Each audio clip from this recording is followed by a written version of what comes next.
Inggris bisa bikin Perancis meringis gitu. Iya kan? Kemarin Maroko bisa menang sama Spanyol, Spanyol tiki taka, Marokonya tiki takwa kan. Jangan Jepang aja Brozovic itu sama kami nggak bisa ngapa-ngapain. Cuman bisa Modric aja, Modric pun sendirian akhirnya namanya umur diganti juga ujung-ujungnya. Bahkan dia ternyata bukan jadi atlet bola juga, dia di Kroasia Volley, mewakili volley. Yang itu mengartikan bahwa Kroasia kehabisan atlet. Enggak.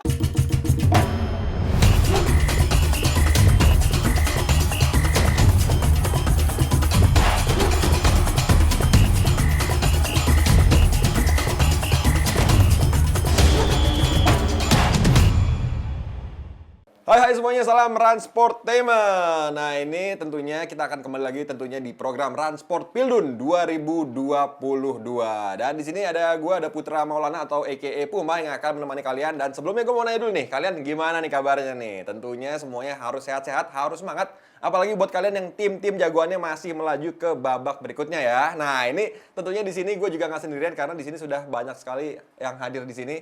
Ada muka-muka yang sudah familiar dan juga ada muka-muka baru nih di sini nih. Nah ini pertama ada siapa? Ada Rian Jabir. Dia adalah seorang fans sepak bola yang tentunya juga akan memberikan komen-komennya di pada acara hari ini. Dan tentu juga ada Adiani. Ini senior lah, semua orang udah pada tahu lah Adiani. Dan tentunya juga ada jagoan kita semua, Afif Safi. Paling senior. Betul. Tapi kan Bang Putra bawainnya enak ya. Menutupi Spanyol kalah kan gitu. Tetap ceria, hebat lu Putra. Ya tapi sebelum kita mulai, gue mau ngingetin kepada kalian semua, terutama untuk Rans Sports Enthusiast, untuk jangan lupa untuk like, komen, dan juga subscribe channel YouTube dari Rans Entertainment dan juga Rans Sportainment. Jadi sekali lagi kalian langsung klik like, komen, dan juga subscribe ya. Dan ini di Transport Pildun 2022 kali ini kita akan membahas bagaimana nih preview jelang pertandingan di babak 8 besar. Apalagi juga pertandingan pertama nanti akan ada Kroasia lawan Brazil, kemudian juga ada Belanda lawan Portugal, terus dilanjutkan juga Belanda Argentina, nah Portugal Maroko, kemudian juga yang terakhir itu ada Perancis lawan Inggris. Tapi ini yang pertama nih, kita akan mulai dari Kroasia lawan Brazil. Ini Kroasia Brazil tentu kalau semua orang di dunia ngeliatnya kan kayak Brazil mah easy peasy lah, gampang lah buat Brazil menang gitu. Cuman kalau kita lihat kira-kira gimana? Mungkin dari Afif dulu. Ya, ini Kroasia, pasti Brazil. kan Brazil kayak bakal pesta gol, orang-orang ngeliatnya gitu Yeah. kan. Cuma gue ngeliat ini dari tentang kayak alam semesta gitu. Gue percaya namanya karma. Karena Brazil itu ketika presscon, staffnya itu ngelempar kucing. Oke. Nah, ngelempar kucing. Nah, kayaknya mungkin buat menghentikan Brazil pakai strategi agak susah, tapi karma ngelempar kucingnya itu mungkin bisa menghentikan Brazil. Ini biar beda aja ya. Daripada Brazil semua ntar. Enggak lah, Kroasia pasti defense gitu kan. Belakangan Lovren walaupun udah cukup berumur, cuma kemarin tetap kelihatan loh dia masih bisa main bola buat menghalau. Tapi ya kipernya juga oke lah. Jadi gue lihat bisa lah kosong-kosong dulu gitu sampai akhir. Oh berarti kayak lawan Jepang berarti kan? Iya. Kroasia lawan Jepang walaupun itu 1-1 terus adu penalti. Berarti lo berharap adu penalti juga? Betul. Oh, Biar iya. beda aja ya. Adi, mana Adi? Satu matchup yang sulit ya buat Kroasia. Mereka sudah mungkin punching over their belt. Lolos hingga ke partai menghadapi Brazil yang on form banget. Tapi juga tentunya Brazil punya kelemahan. Brazil punya beberapa keadaan di mana mereka tidak nyaman, press mereka tidak optimal. Ini akan membuat tim yang sangat sulit di press Kroasia. Karena midfield mereka, Kovacic, Modric, Brozovic adalah pemain yang begitu fluid bergerak, interchange. Memang dibutuhkan keistimewaan 120% kemampuan dari mereka pun tidak cukup kayaknya untuk bisa mengakali Brazil karena transisi mereka terlalu kuat. Banyak killer di sana. Vini, Rafinha menjadi salah satu yang terbaik di sisi kanan outletnya. Kendalanya mungkin adalah bagaimana menempatkan Paqueta di posisi yang ideal karena Paqueta kaki kiri di half space sebelah kanan. Tidak terlalu nyaman, dia lebih prefer mungkin di sektor sebelah kiri tapi ada Neymar. Dan Neymar adalah tipikal sekarang berevolusi ya di bawah Cice, dia menjadi pemain yang bisa menjadi fasilitator buat rekan-rekannya. Ini menjadi satu perbedaan di mana Vini lebih banyak overlap, Neymar akan deep. Ini menjadi satu keadaan yang mungkin membuat Brazil unggul dari tadi sisi outletnya sebelah kanan dan kiri, tapi kemudian kita lihat lapangan tengah. Kalau ini kontrol bisa dipegang oleh Kroasia, ada harapan sedikit untuk bisa memperpanjang nafas tapi sangat sulit. Sulit ya. Kalau menurut lo, Bir? Iya sulit karena Brazil Kroasia udah jelas Brazil diuntungin dari segala hal gitu. Dan Kroasia ini bukan Kroasia 4 tahun lalu sebagai finalis. Iya. Nggak ada seorang striker kayak Mandzukic. Dan mereka ini era Ada Kroasia. Mandzukic di bench tapi. Itu dia. Era Kroasia ini udah habis. Era Kroasia jadi runner up tahun lalu, tapi Piala Dunia sebelum itu udah Tapi habis. kalau lo yakin Brazil menang mudah. Brazil menang mudah. Gue juga pengennya si Kroasia itu kayak realistis lah ya, bahwa Brazil memang di atas segalanya, di atas kertas. Nah, kayaknya sekarang tuh lagi modern banget masalah low block, main defense banget gitu sampai frustasi. Kayaknya dia tuh harus melakukan itu. Kalau udah terbuka sama Brazil, kayaknya bakal kebobolan banyak lah. Depannya Brazil itu udah numpuk orang-orang jago semua. Low block aja udah. Ya tapi kan di pertandingan nanti kan juga Borna Sosa dan Josip Stanisic sudah bisa Udah dimainkan bisa main kan. ya. Nah, Sosa itu juga krusial di set Iya, kiri ya. betul. Jadi tentunya Bagaimana dia ntar bisa naik ke atas untuk menutup wingback Brazil yang konservatif di diri Danilo misalnya, Ya. itu bisa menjadi keunggulan buat Kroasia. Ya, dan di catatan kita kan memang dalam pertemuan sebelumnya nih Brazil dan Kroasia udah pernah ketemu nih di Piala Dunia nih di edisi ini adalah pertemuan ketiga mereka dan di edisi sebelumnya kan 2 kali Brazil ketemu Kroasia, 2 kali Brazil menang gitu kan. Di 2018 mereka menang dengan skor meyakinkan juga dengan skor 2014 mereka menang 3-1, kemudian juga di 2006 mereka menang 1-0 gitu. Jadi kan kalau dari catatan nih sebenarnya emang ya berat ya si Kroasia, ditambah juga friendly di tahun 2018 Brazil menang dengan skor 2-0, gol dari Neymar dan juga Firmino gitu. Nah, ini kira-kira kalau misalkan untuk si Zlatko Dalic ingin bisa mengimbangi atau mungkin bisa ngasih kejutan, nah ini apa yang kira-kira bisa dipertimbangkan oleh Zlatko Dalic gitu? Ya dari belakang aja gue bilang tadi low block, kalau bisa low-nya tuh sampai nutupin gawang kalau bisa.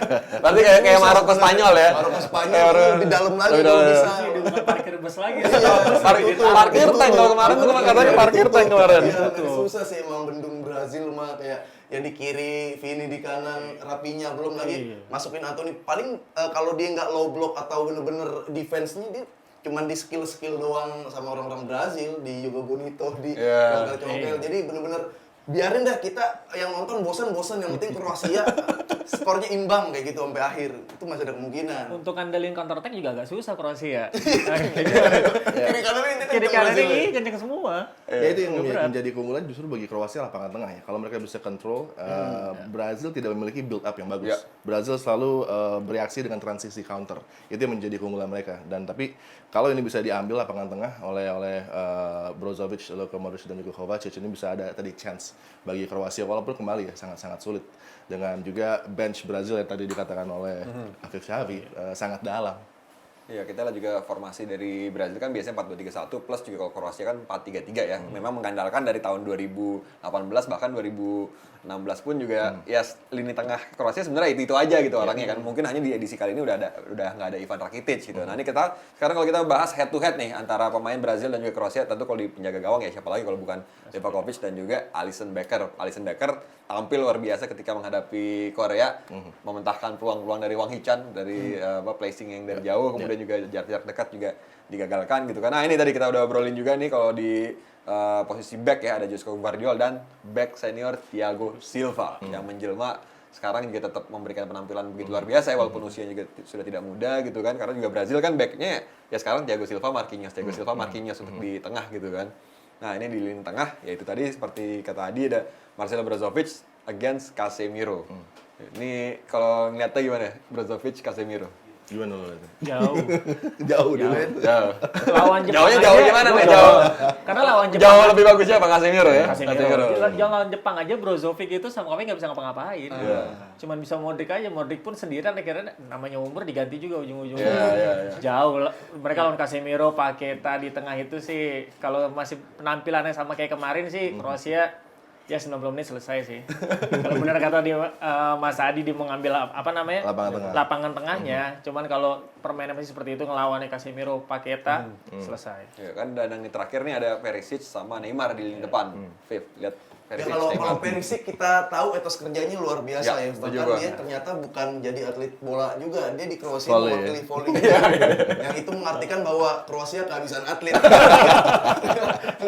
Enggak itu etos kerjanya. Cuma beda lah kalau Neymar tuh udah benar-benar dikasih kebebasan yang udah dibilang lu kayaknya udah abis di wing, lu main agak ketengahan. Kata Tite ya udah. Akhirnya Neymar bisa mengeksploitasi daerah situ. Cuma Perisic ya salah satunya hal yang bisa diandalkan adalah Perisic. Cuma nah gua belum tahu nih apa yang siapa yang akan dipasang di kanan. Kemarin kan Militao ya Brazil. Militao, Kalau ada betul. rotasi Militao. kalau Militao dia masih bisa lah ngelawan-lawan lah. Militao kan di Madrid juga agak-agak kocak kadang-kadang.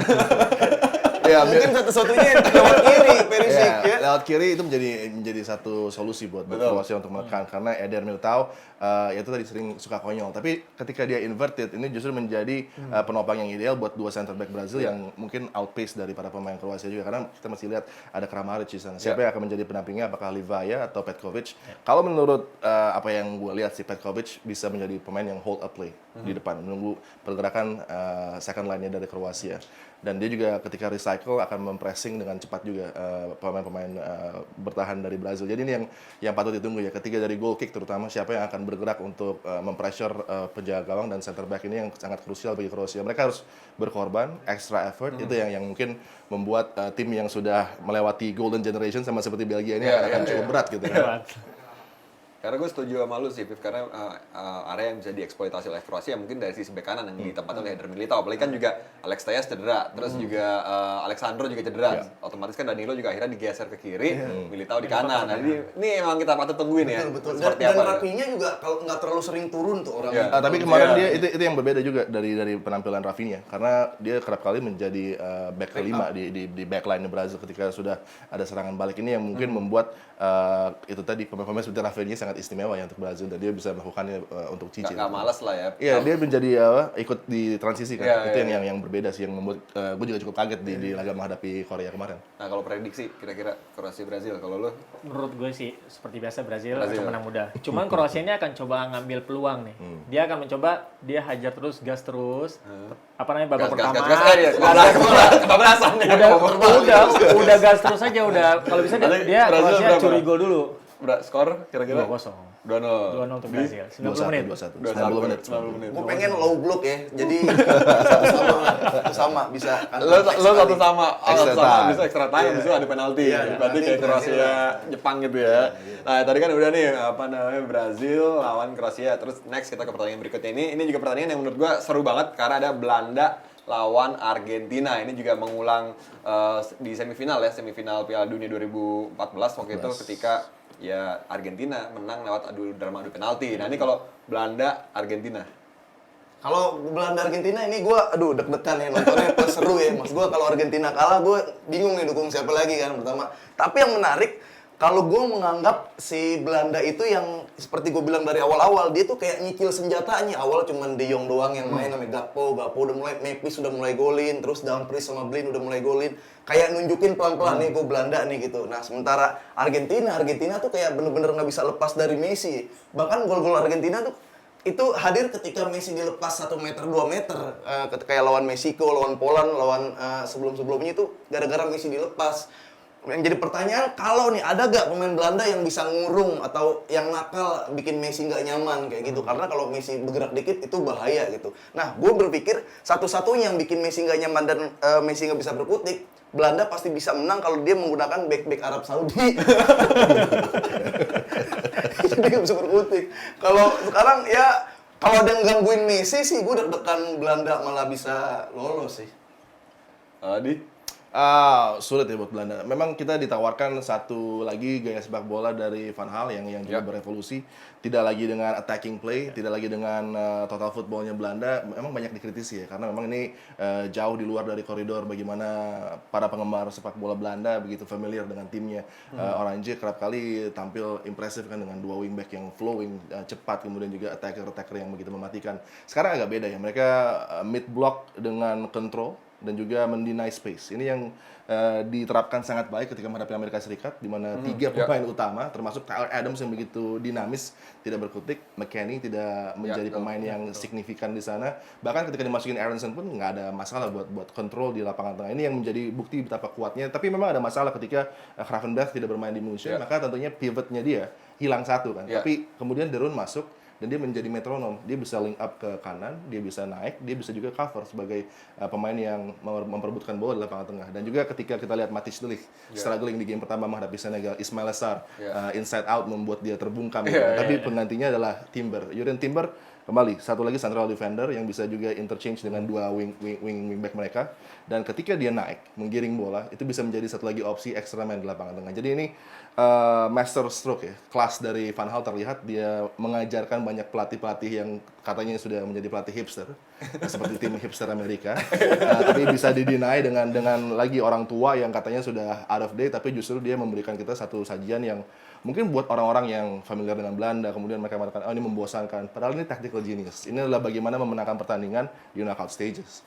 Tidak perlu tampil bagus, tapi ada konsep di lapangan tengah yang kuat, pemain bertahan jadi tertutup, dan ketika komplimennya diberikan kepada misalnya Gakpo, kemudian menjadi pemain yang begitu mematikan, Berghaus, Bergwijn, walaupun masih underperform, tapi Bergwijn bisa menjadi salah satu wildcard juga nanti di pertandingan menghadapi Argentina. Banyak senjata yang bisa melukai Argentina, tapi Argentina punya satu kelas di atas. Mereka punya Leo, mereka punya De Paul, mereka punya Enzo. Pemain-pemain istimewa. Enzo adalah pemain yang bisa kayak Hendo ya. Merecycle tekanan, kemudian juga build up-nya sangat baik, dan link up-nya dengan para pemain depan. Dan masuknya Julian Alvarez. Scaloni sudah sadar bahwa Leo harus ada pendampingnya. Leo harus bermain false nine, sedangkan Alvarez merapat ya sama dia. Jadi ini menjadi keunggulan dari Argentina yang nantinya akan membawa mereka nggak 90 menit tapi akan lolos. Yang penting sekolah ini juga harus sadar jangan masukin si Lautaro Martinez. baru gue mau nyebut Itu Lautaro belum tahu sih. Soal Martinez belum ini. dingin aja itu. Irung panas. Pendamping. Karena Apalagi- Lautaro pas dimasukin yang lawan Australia kan bapuk banget gitu, Iya, peluang banyak banget nendang tapi mulu. buang-buang peluang doang gitu kan. depan gawang nendangnya ke laut. Nah, depan gawang nendangnya ke tribun. Ya juga kita tahu bahwa dalam 6 pertandingan terakhir kan menghadapi Argentina sebenarnya Belanda nih catatannya sangat bagus gitu ya, 6 kali di laga terakhir tidak terkalahkan gitu. Nah ini kan sebenarnya ada chance ya dari untuk Belanda sendiri, ada inilah rasa optimisme yang tinggi untuk fans Belanda dan juga Belanda. Cuman kalau gini gue lihat juga Argentina sebenarnya juga di lini belakang lagi bagus nih, mulai menemukan inilah apa Scaloni mulai menemukan formulanya. Karena di situ ada Romero, Otamendi, Lisandro Martinez yang selalu ditukar-tukar tuh pasangannya tuh. Nah, cuman untuk pertandingan kali ini kira-kira siapa nih duet yang akan diturunkan? Karena menurut gue Scaloni juga mungkin bingung nih. Oh, gue harus turunin siapa nih? Romero sama Otamendi kah atau Otamendi sama Martinez? Apalagi Martinez lawan Australia melakukan blok penting gitu kan di tackle defense. Kayaknya most likely Coutinho Romero akan main, Otamendi duetnya. Kemudian mungkin Molina kemarin juga tampil bagus. Ya, Molina. Jadi dia punya shout untuk bisa main. Montiel juga back yang bagus, tapi tentunya ini menjadi keadaan yang membuat Scaloni harus berpikir lagi gitu. Tapi kalau kita melihat memang ada kendala. Sebaik-baiknya Coutinho Romero dia akan melakukan kesalahan dalam sebuah pertandingan, itu hampir pasti. Sebaik-baiknya Otamendi ketika set piece dia akan mengalami kesulitan ketika size-nya menjadi masalah. Licha juga sama, punya masalah di height gitu kan. Jadi keadaan di pertahanan tidak terlalu optimal, tapi itu akan tertutup dengan kinerja kembali ya De Paul yang memang menjadi pemain yang bisa menjadi two-way player buat Argentina. Apalagi juga di Belanda kan poinnya tinggi-tinggi tuh sih, ada Virgil di belakang, terus juga Berghaus segala macam kan, juga posturnya juga bahaya nih buat Argentina gitu kan. Ini kalau Argentina lagi, kita bahas tentang Argentina lagi, gue juga penasaran nih sama menarik nih melihat ya sosok lagi siapa lagi kalau bukan Messi gitu kan. Orang pasti kan ngomonginnya Messi juga sekarang di Piala Dunia kali ini mulai perform lagi gitu. Kemarin di semifinal, di lawan Australia ciptain gol walaupun dia sebelumnya gagal penalti, mulai bangkit lagi. Nah kira-kira Messi ini bisa ngebawa sejauh mana sih kalau untuk lo sebagai fans Argentina dan fans Messi gitu? Gue kan Safi banget, Safi. Harusnya pelatih Qatar deh. Malah Felix Sanchez. Itu dia kan kalau dibilang Messi sentris banget ya peran Messi di Argentina. Karena untuk key player udah pasti Messi jadi key player kan di Argentina. Udah pasti, cuma gua yang ditakutkan Argentina adalah itu ada gak pemain yang ngeganggu. Mungkin dulu kalau ketemu kayak Nigel de Jong ya gitu, itu bisa lah merusak konsentrasi Messi. Bahkan itu perubahannya kelihatan banget Messi lawan selain Arab ya, pemain Arab tuh ada yang sampai kayak say war, mana lu nggak bakal menang kayak gitu. Itu tuh keganggu sebenarnya Messi, ditempel, dipres, diisangin sampai gitu, benar-benar jangan dikasih napas lah. Jadi kalau misalkan benar-benar Messi dilepas semeter 2 meter, dia pasti kayak minimal kalau nggak gol dia assist kayak gitu. Jadi bener-bener kunci permainan ada di Messi dan bener-bener butuh penopang sih sebenarnya. Untuk kayak orang semua ngikut ke Messi harus ada Alvarez yang masuk itu. Lautaro harus jangan diajak ke pokoknya harus Di ada bench, second di bench, line lah di bench. minimal lah ya, De Paul dan Enzo juga kadang-kadang salah satu orang yang bukan cuman jadi holding ya, dia bisa masuk ke depan. Jadi kayaknya sih serunya di situlah Berarti lo yakin Argentina menang ya? Prediksi lo yakin Argentina menang? Wah, belum tahu. Ya lo anak fans kagak yakin lah. Bentar deh, prediksi gede ntar. Berarti kalau prediksi lo belum tahu nih, masih deg-degan nih Mas. Iya. Adi prediksi. Akan ada perpanjangan waktu dan menuju penalti, tapi di penalti nanti Argentina akan lolos ya. Tapi hopefully nggak 0-0 lah, 2-2 lah. Oh, oke. Noppert bukan lagi oke deh. Andres Noppert bagus, cuman ya ketika penalti tentunya ada mental dan juga bagaimana para pemain Argentina ingin Ya, karena kalau memberikan di- untuk Leo Messi kan. Mungkin kalau ada penalti mau minta panggil tim kru lagi. Tim pro nggak mau ikut karena dia harus latihan. Harus latihan yang kiper itu dia kan nggak mau ikut kan TC-nya, jadi Nggak mau ikut nggak ya? dipanggil sama Kalau Van lo Gaal. prediksi Argentina, Belanda. Argentina. Gue Argentina karena di sini gue ngeliat sih Lionel Messi lawannya Van Gaal sih. Justru Van Gaal lawannya di Maria justru. Messi kan Ini Lionel Messi lawannya Van Iya, Gaal. lawannya pelatih. Ini lawannya Van Gaal karena benar kata Mas Hadi tadi, Van Gaal nih kayak mau ngajarin semua pelatih-pelatih, apalagi termasuk pelatih junior. Scaloni. Karena Scaloni pelatih termuda di Pelatih Piala termuda, Dunia pelatih termuda. Bawa apa? Ngajarin ini loh transisi yang baik nih kayak gini. Walaupun benar tadi publik Belanda tuh ngeliatnya boring, semua ini kayak bukan Belanda, cuman hasil berbicara lain. Dan mereka punya Dumfries juga Dumfries menjadi tuh. Dumfries yang tampil kekuatan. manis gitu ya. Kemarin apa 2 assist dan juga 1 Iya, gol. jadi gitu. Argentina, gue sih pengennya sampai adu penalti. Cuma capek ngantuk, Argentina aja lah.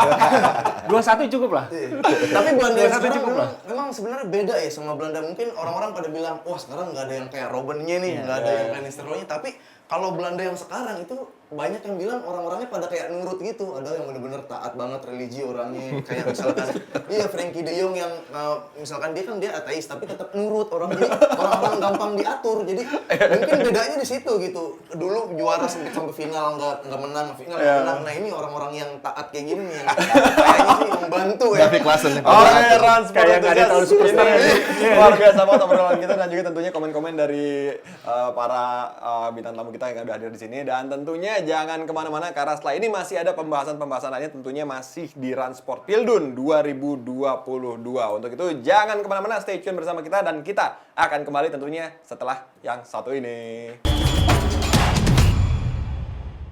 Welcome back to Rans Sport Pildun 2022. Nah ini gue mau ingetin buat pemirsa setia Rans Sportainment, kita akan bagi-bagi hadiah dengan total jutaan rupiah di akhir acara ini. Pokoknya wow banget, makanya pantengin terus program Rans Sport Pildun 2022.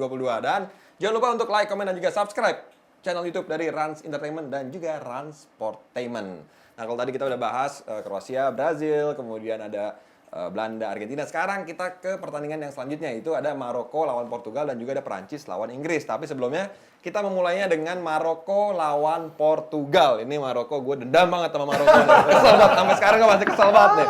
Iya, gue yakin Spanyol menang, penalti tiba-tiba begitu kan. Itu Ini menurut gue sih bukan Maroko yang main bagus, Spanyol yang main jelek. iya, penaltinya aja yang Iya. bapuk gitu kan. Ini Maroko Portugal. Maroko tiba-tiba secara mengejutkan mengalahkan Spanyol di babak adu penalti dan nanti akan bertemu Portugal. Nah, kalau lihat iya sebenarnya Spanyol kemarin kan dia walaupun kalah tapi unggul penguasaan bola ya itu Betul. udah cukup menyenangkan lah ya buat Spanyol emang ngincer itu emang nggak boleh golin sama Enrique jangan digolin itu menangin ball position aja gitu kan. Nah kita ya gue sih pasti bakal sebel juga sama Maroko kalau ini sampai kalah gitu kan cuma sekarang yang kalah aja lah.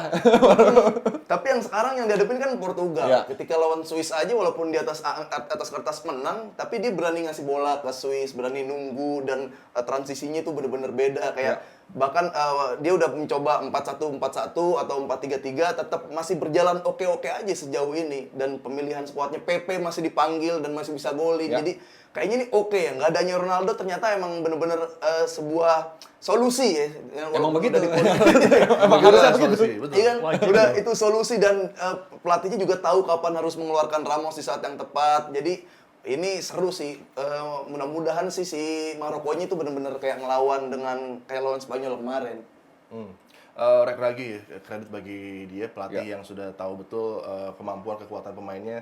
Belum lama memegang tapi man management ini luar biasa, bisa juga merangkul pemain-pemain merkurial kayak Hakim Ziyech yang sempat menjadi outcast. Mazraoui menjadi satu pemain kunci di sektor kanan. Amrabat gelandang yang bekerja luar biasa, membuat semuanya menjadi sulit bagi Spanyol gitu kan. Jadi bukan Spanyol yang bermain buruk, Spanyol bermain seperti yang harusnya mereka lakukan. Hanya mereka tidak punya pemain depan yang ideal untuk Nggak ada menyelesaikan model-model masalah. David Villa, Ferran Torresnya gitu iya. ya. Dan juga Ferran Torres kemarin yang terlalu statik ya. Iya. Harusnya dia bisa lebih berani take on, tapi dia tidak lakukan. Roman Saiz tidak ada, ini menjadi keadaan kalau misalnya dia mengalami kendala ya nanti tidak bisa main di hamstringnya, akan menjadi satu kehilangan yang luar biasa bagi Maroko dan akan membuat sedikit timpal di lapangan pertahanan. Outlet mereka kanan kiri bagus. Kemarin kita lihat Buffal juga menjadi revelation, ini legendnya Southampton yang bisa menjadi world beater gitu di World Cup. Jadi banyak sekali keadaan yang mungkin membuat Maroko menjadi ancaman, tapi tentunya ini satu langkah pertandingan yang terlalu jauh buat mereka. Mereka tidak punya experience untuk bisa mengatasi Portugal yang memang lebih siap dan mereka well-oiled machine, walaupun pelatihnya pun ini sama dengan Roberto Martinez ya. Pelatih yang tidak tepat menangani sebuah tim atau negara yang memiliki bakat yang luar biasa. Mereka juara 2016 oke, tapi dengan 4-4-2 dan counter. Dengan pemain-pemain sekualitas ini bermain counter tentunya lelucon. Dan kali ini pun banyak sekali kemampuan individual dari pemainnya yang menyelamatkan secara tactical miskinnya Fernando Santos. Jadi kita akan melihat memang dia sudah berani call-nya untuk bisa meng-cut Ronaldo dari tim utama. Bahkan itu masalahnya beruntun hingga Ronaldo mau keluar atau apapun itulah. Tapi dengan hilangnya Ronaldo maka akan ada penampilan yang lebih baik dari rekan-rekannya. Fernandes, Bernardo Silva, Joao Felix juga ya. Joao Felix. Tapi yang menarik nanti di wingback ya, siapa yang akan bermain, karena bisa saja Rafa Guerreiro kembali tampil, tapi tentunya juga dia dan Diogo Dalot tidak memiliki satu kekuatan untuk bisa bergerak maju seperti misalnya Joao Cancelo. Tapi Cancelo di Portugal juga tidak inverted. Ini menjadi satu keadaan yang old school, dia bermain lurus saja. Ini tidak akan memberikan perbedaan yang terlalu banyak sih. Jadi ini menariknya nanti adalah bagaimana kembali Amrabat apakah masih punya baterai untuk bisa melanjutkan penampilan seperti kemarin, karena itu dibutuhkan, dan dua pendampingnya pun juga saling interchange untuk menutup kan. Kemarin mereka sangat rajin untuk bergerak menutup, itu yang menjadi keadaan yang tidak optimal juga bagi lapangan tengah Spanyol kan. Iya. Ya, apalagi di Portugal ada Gonzalo Ramos kemarin kan yang diturunkan secara mengejutkan oleh Fernando Santos jadi starting line up gantikan Ronaldo. Tiba-tiba hat-trick plus 1 assist. Udah saatnya. Iya, ini kan tentunya lawan Maroko dia bisa meledak lagi nih gitu kan. Kalau lo setuju gak? Portugal makin tajam tanpa Ronaldo di Piala Dunia ini karena ngelihat dengan skema selama ada Ronaldo, mereka tuh semua bingung. Passing Ronaldo nggak bisa bikin gol, nggak di-passing dia ngambek, di-passing nggak bikin gol dia marah-marah. Jadi ketika Ronaldo nggak ada, mereka bermain bebas semuanya. Sampai kelas Ramos aja hat-trick. Karena kan toxicnya udah nggak ada. Toxicnya nggak ada. Itu kan sama Manchester United misalnya ada Bruno Fernandes. Fernandes juga ketika Cristiano main dia akan ragu-ragu memasuki area mana yang harus di-attack kan. Kalau sekarang dia bebas, Bernardo juga bisa lebih berkreasi. Mungkin yang menjadi pertanyaan siapa yang akan memulai di lapangan tengah juga, apakah William Carvalho, orang kepercayaan dari Fernando Santos yang memang memberikan stabilitas pertahanan, atau Ruben Neves yang akan lebih mengambil resiko untuk menopang tekanan. Ya karena di situ yang pasti menemani juga ada Bernardo Silva kan, dan juga di situ ada sekarang Otavio juga selalu diturunkan. Otavio menurut gue sih is the best player yang ada di situ karena dia pemain bola murni gitu, kayak he does the things yang menjadi glue guy, he does the recycle, dia menjadi pemain yang juga menekan, dan ini menjadi kunci lah bagi Portugal. Vitinya juga lagi bagus ya. Betul. Itu lagi oke, dan bener-bener gue sih penasaran banget di lini tengah nih gimana. Betul tadi kayak Carvalho suka ganti-gantian sama Neves itu, tapi lawannya kita juga lihat tuh Amrabat itu ngantongin 3 pemain Spanyol, Gavi, Pedri, Busquets.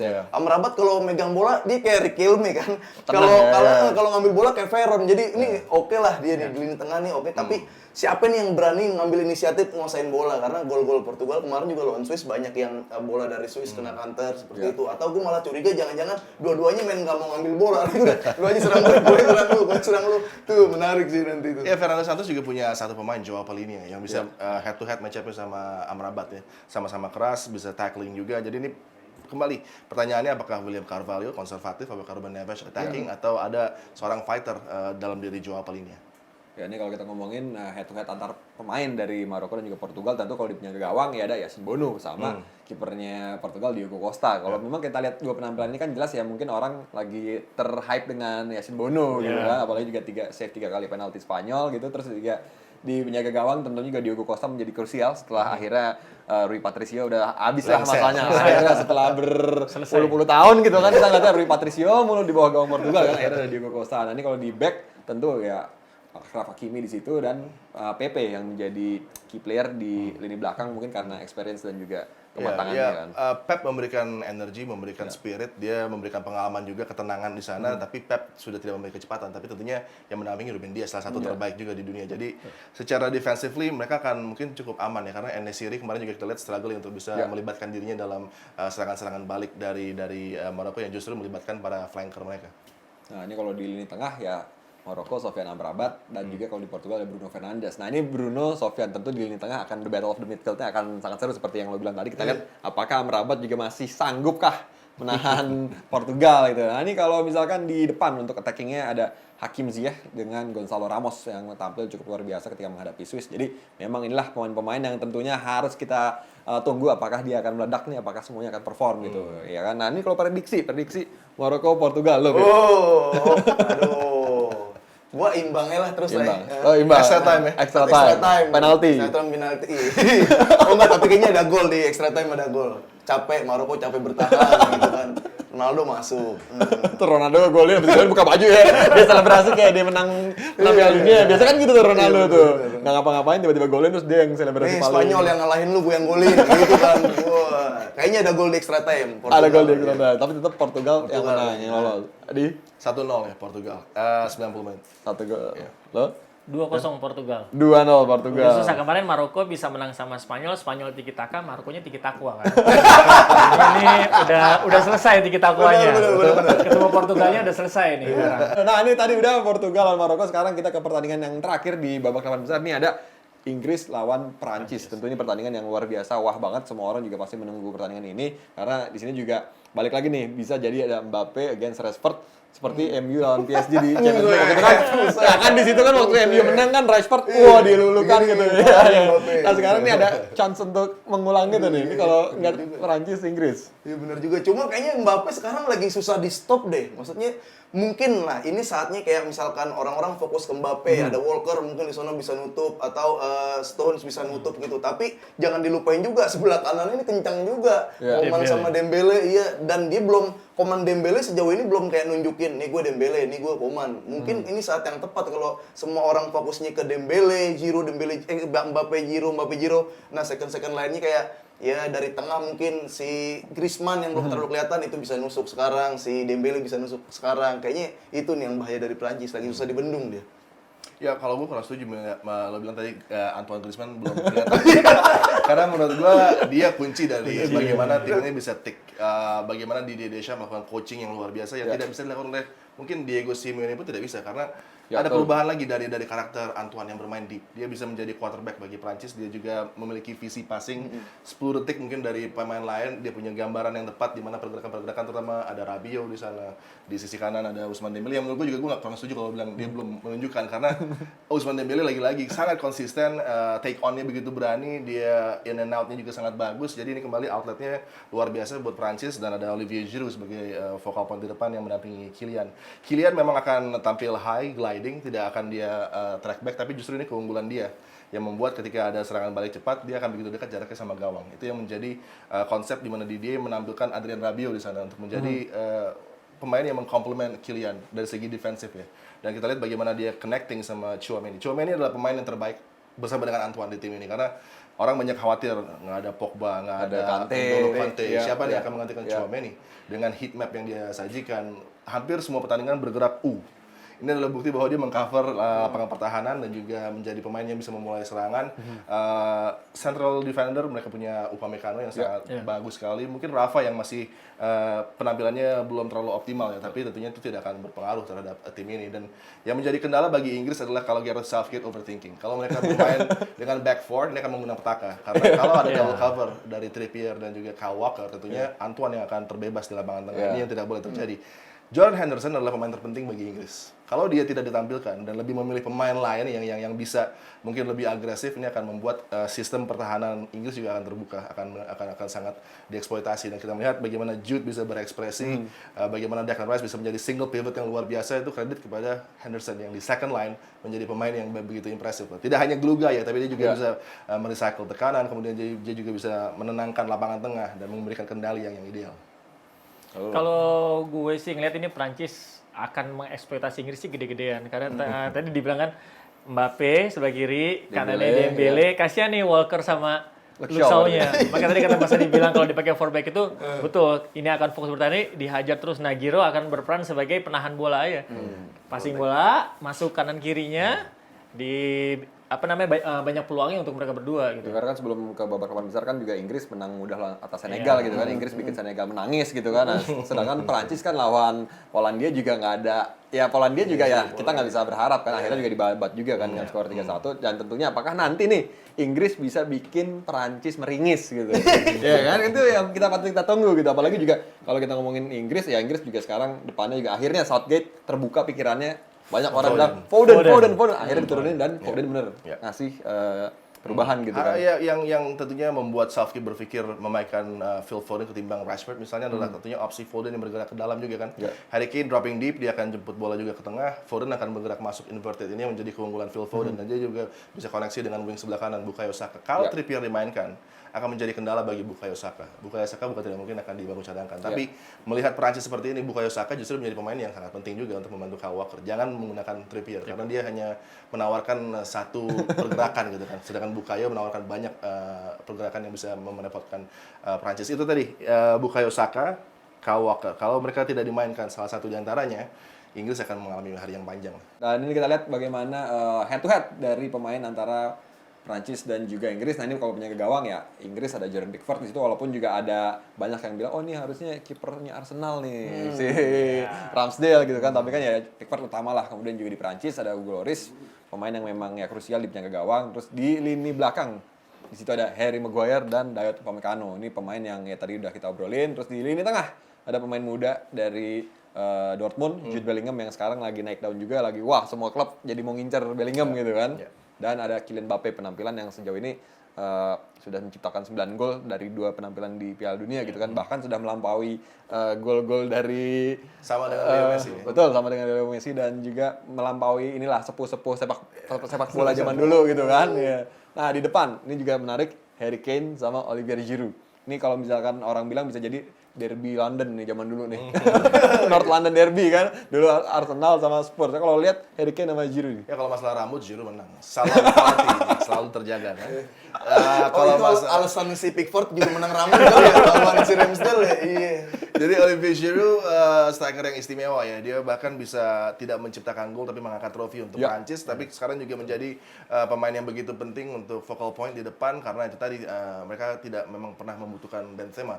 Karena Benzema tidak pernah menjadi warna dari skuadnya di Deschamps gitu. Jadi Deschamps pun nggak peduli sama dia. Kehilangan Benzema justru kartu mati kadang-kadang dia kan. Giroud sangat-sangat optimal kali ini. Kemudian juga kita lihat Hugo Lloris dengan Pickford. Pickford shot blocking sangat baik, tapi Hugo Lloris juga penjaga gawang elit yang kadang melakukan blunder juga kan. Jadi ini yang harus diperhatikan juga, yang bisa dimanfaatkan oleh Inggris gitu kan. Kalau tadi gue setuju kata Puma, Harry Maguire salah satu back terbaik di World Cup kali ini karena ada tempo yang sedikit menurun dari turnamen ketimbang dengan liga. Dan bagaimana dia nyaman untuk menggiring bola, kemudian juga begitu commanding, bahkan bersama perannya dengan Upamecano di Prancis gitu. Jadi head to head yang menarik dari dua center back yang memiliki tendensi yang hampir sama. Prediksi lo? Gue ngeliat dulu dari Prancis, depan Inggris tadi head to head apa namanya Giroud sama Harry Kane. Gue ngeliat Giroud nih Inzaghi versi lebih Udah ada VAR. besar. Udah ada VAR. Dia selalu posisi Inzaghi ketolong VAR ya. Posisi tepat, gol ini ya begitu. Inzaghi. Prediksi gue sih Prancis Inggris ini akan seri 90 menit. Kemungkinan akan sampai penalti. Gadang lagi. Penalti siapa yang menang? Kalau penalti siapa yang menang? Penalti gue Prancis. Prancis. Oke. Inggris punya sejarah agak buruk kalau ada penalti. Itali kalah kemarin. Iya.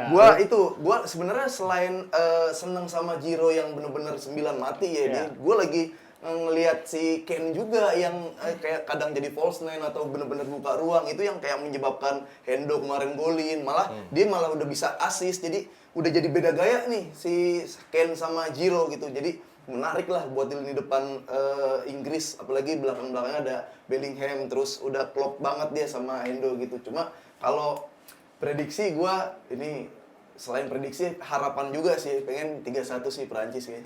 Disingkat sih. Prancis sama Inggris. Kalau tadi back 3 akan ada extra time, kalau back 4 Inggris akan kalah 3-1 juga. 3-1 juga. Oke, itulah tadi luar biasa analisa dan juga komentar dari teman-teman yang ada di sini. Untuk itu juga kalian jangan kemana-mana karena setelah ini juga masih akan ada yang seru-seru. Untuk itu tetaplah di Run Sport Pildun 2022. We'll be back. Guys, welcome back to Run Sport Pildun 2022. Dan kalau tadi kita udah ngebahas tentang preview jelang babak 8 besar Piala Dunia, sekarang kita akan membahas best goal di babak 16 besar Piala Dunia 2022. Nah, ini best goal ini memang hal yang sangat menarik ya, apalagi juga pastinya semua orang yang nonton juga, wah ini gol ini yang bagus nih, ini yang bagus. Tapi kan kita pasti punya versi masing-masing. Nah, ini kita dari Run Sport Entertainment dan juga Run Sportainment kita punya koleksi-koleksi yang menurut kita ini adalah gol terbaik di babak 16 besar. Jadi yang pertama itu ada gol dari Paik Sung Ho, yaitu ketika Korea berhadapan dengan Brazil. Ini adalah gol yang menjadi pelipur lara sebenarnya untuk Korea kan, karena udah dibantai 4-0. Kemudian Paik Sung Ho gol dari jauh yang luar biasa. Menurut kalian?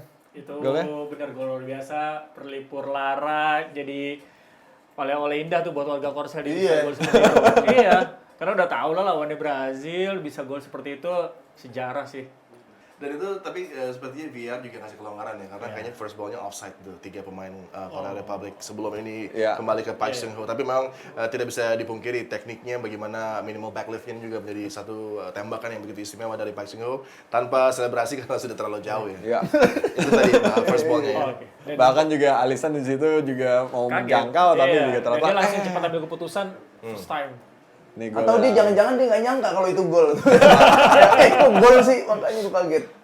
Mungkin dikira out-nya taunya gol gitu kan. Ini tadi gol dari Park Seung-ho yang kita nobatkan sebagai gol indah di babak 16 besar di peringkat pertama, kemudian juga bukan di peringkat pertama sebenarnya tapi salah satu gol yang terbaik. Kemudian juga ada gol dari Kylian Mbappe Prancis lawan Polandia. Ini gol yang juga luar biasa karena goal placing ala-ala di game gitu kan. Kalau kita tahu kita main game ini kan game di PS gitu kan. Ces, pakai wah cantik banget gitu placingnya gitu kan, pojok yang jauh gitu.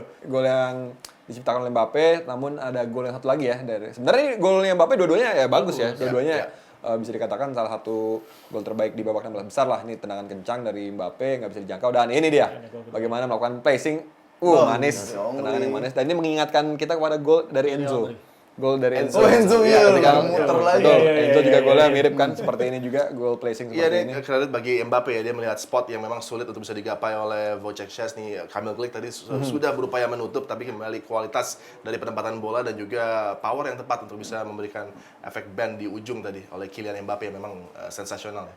Nah, emang kalau misalkan kita nonton Paris, Mbappe tuh sering ngelakuin kayak Iya, gitu. betul. Cuma dulu masih banyak melencengnya. Sekarang nih lebih banyak yang akuratnya. Berarti kayak dia udah ini kekuatan gua. Mungkin Dia pas di Paris diajarinnya sama Messi. Bisa jadi lawan Inggris dia bisa bikin gol serupa nih. bisa jadi, Lawan Inggris. bisa jadi. Oh enggak, tapi kena dada Maguire ditahan.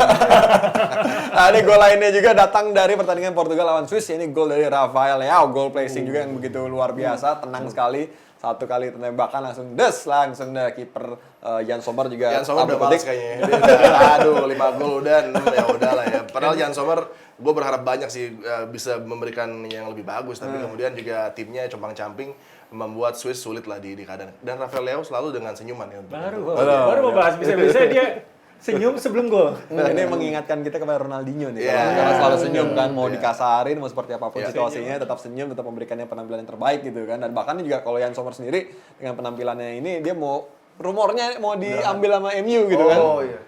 Dia biasa kalau mainnya kayak gini pasti United akan tertarik. Sama kayak misalnya kalau Cody Gakpo sebelum World Cup pindah ke Manchester United maka tidak akan ada gol-gol Iya. belakang. Iya, karena udah berubah mindsetnya. Itu tadi gol dari Rafael Leao, gol yang juga cukup luar biasa. Sedangkan juga di Portugal juga ada gol yang menarik juga, gol dari Gonzalo Ramos. Gol pertama dari Gonzalo Ramos bagaimana mendapatkan operan dari Joao Felix kemudian dengan kaki kiri kencang, tidak diduga-duga juga mungkin dari Jan Sommer ya. Kalau kata Safi tadi mirip-mirip gol-gol di futsal. Gol futsal. Berarti versi Ricardinho ini. Ricardinho. Betul cerdik banget. Kiper juga nggak nyangka bakal di-shoot kayaknya. Betul, Iya. betul. Karena kiper menganggap latihannya adalah yang dipasang tuh Ronaldo. Jadi iya, benar. agak gampang nih Ronaldo nggak usah. Tapi kalau kita lihat Benfica memang dia sering kali bergerak di posisi-posisi seperti ini kan. Hanya tinggal bagaimana finishingnya dan kita buktikan kualitas dia di laga kali ini menghadapi Swiss. Ya karena kalau untuk Gonzalo Ramos sendiri juga gue sebenarnya ngikutin dia dari 2 tahun lalu ketika masih jadi cadangan Darwin Nunes gitu kan di Benfica dan sekarang akhirnya Step bisa up, jadi ya. step up dan jadi inilah main playernya di Portugal dan tentunya juga kita mengharapkan Gonzalo Ramos juga bisa menciptakan gol-gol cantik lagi ya. Walaupun ya karena kan ketemunya Maroko, ada peluang lah di situ mungkin dia buat Bisa, Pak. tampil lebih garang lagi gitu. Nah ini tadi udah kita ngeliat bagaimana gol-gol cantik, gol-gol indah di babak 16 besar. Selain itu tentunya juga ada ini dong, save terbaik dari babak 16 besar. Nah ini yang pertama ini ada kiper Jepang Shuichi Gonda ya yang tampil juga sangat baik ketika menghadapi Kroasia walaupun dia kebobolan sundulan dari Perisic kan. Tapi ada salah satu save yang cukup krusial bagaimana save dari Shuichi Gonda apalagi juga ketika Jepang menghadapi Kroasia memang juga di pertandingan sebelumnya Gonda tampil luar biasa di babak grup pun juga banyak melakukan save yang krusial gitu kan Dia untuk menghadapi Jepang. Jerman bahkan 5 So, saves ya. ya. Luar biasa. Wakabayashi. Kerasukan Wakabayashi deh. Ya, Shuichi Gonda tampil luar biasa walaupun akhirnya Jepang harus terhenti ya langkahnya ya. Kemudian di yang kedua ini juga ada penyelamatan dari Emiliano Martinez ketika Argentina melawan Australia. Ini juga sungguh Kunci luar kemenangan biasa. Argentina. Iya, ini dia nih, Betul. Martinez. Tampil heroik juga karena melakukan penyelamatan di menit-menit Menit akhir ya. Ya. Menit akhir ini. Karena kan situasinya si Australia lagi benar-benar nguasain Ini bola dia. lagi. Iya. Ini peluang dari Garangkuol yang akhirnya bisa diselamatkan oleh Martinez di menit-menit akhir dan akhirnya semua pemain Argentina mengeluh-elukan dia dan memeluknya secara dramatis gitu kan. Tapi turnnya Garangkuol emang sensasional ya. Ini pemain yang sayangnya nggak terlalu digunakan oleh Graham Arnold cukup banyak menit bermainnya, tapi dia membuktikan dari sebuah turn yang membuat dia juga sekarang menjadi milik dari Saudi dan Newcastle ya. Terus yang ketiga ini ada penyelamatan dari Wojciech Szczesny. Pertandingan antara Prancis menghadapi Polandia. Ini kita lihat bagaimana save dari Szczesny walaupun dia kebobolan 3 gol, tapi di situ tetap ada save-save penting dari Szczesny yang membuat Polandia kebobolan tidak terlalu banyak. Nggak lebih banyak gitu Tidak terlalu banyak. Ya, Wojciech Szczesny goalkeeper terbaik di turnamen ini harus diakui ya. Save-savesnya gemilang, bahkan menghadapi Saudi juga double save-nya sensasional. Betul. Blok penaltinya Messi. Blok penalti Messi juga, dan ini menghadapi Meksiko juga dia tampil bagus gitu kan. Dan ini kembali bukti bahwa Szczesny di Polandia juga terus menunjukkan konsistensi penampilan, padahal juga dia mendapatkan tantangan dari dua penjaga gawang cadangan Polandia juga nggak kalah bagusnya gitu kan. Ini sekarang juga ada juga kiper dari Kroasia, siapa lagi kalau bukan Dominik Livakovic yang melakukan 3 penyelamatan di babak adu penalti ketika berhadapan dengan Jepang. Tampil juga sepanjang turnamen ini cukup baik, cukup meyakinkan. Ini kita lihat bagaimana save-save yang dilakukan oleh Dominik Livakovic yang akhirnya juga ya ini menjadi apa ya untuk Kroasia sendiri, untuk Zlatko Dalic akhirnya bisa menemukan sosok penjaga gawang yang ini drill penjaga gawang sekarang gitu untuk Kroasia, karena sebelumnya kan selalu dulu Stipe Pletikosa mulu, dia mulu gitu yang main kan ya. Sekarang akhirnya Livakovic. Iya, tapi kalau hitungannya adalah save penaltinya, tentunya yang jelek adalah penalti. Iya itu kalau penalti Nadeo juga nangkep tuh.